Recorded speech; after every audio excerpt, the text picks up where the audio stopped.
Hai sobat, hari ini kita akan menyelami kisah legendaris dari tanah Jawa yang penuh dengan misteri dan pesan moral. Sudah siap? Mari kita mulai. Di tanah Jawa yang subur, berdiri dua kerajaan besar yang saling berseteru.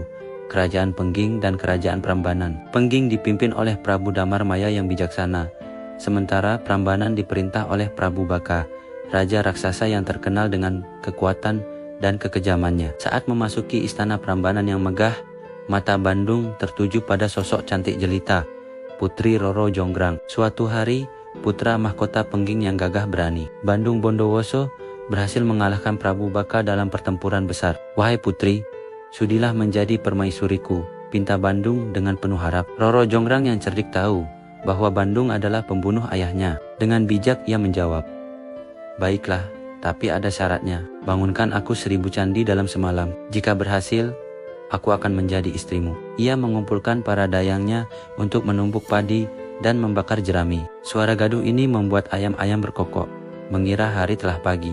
Bandung yang memiliki kesaktian tinggi menyanggupi tantangan tersebut. Ia memanggil ribuan jin untuk membantunya membangun candi-candi megah. Menjelang fajar, 999 candi telah berdiri kokoh. Melihat hal ini, Roro Jonggrang menjadi cemas. Para jin yang tertipu segera menghilang, meninggalkan satu candi yang belum selesai. Bandung Bondowoso sangat murka mengetahui tipu daya ini. "Kau telah mengecewakanku. Karena kecurangan ini, kaulah yang akan menjadi candi terakhir," seru Bandung dengan amarah yang membara. Dalam sekejap, tubuh Roro Jonggrang berubah menjadi patung batu yang indah namun dingin. Melengkapi candi ke-1000, banyak yang percaya bahwa Arca Dewi Durga di Candi Siwa adalah perwujudan dari Roro Jonggrang yang terkutuk.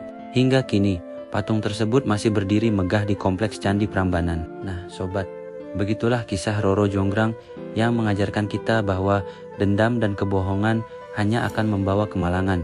Cinta sejati tak bisa dipaksakan dengan kekerasan. Terima kasih sudah mendengarkan. Jangan lupa like, subscribe, dan bagikan channel ini ke teman-temanmu ya. Sampai jumpa di cerita menarik berikutnya.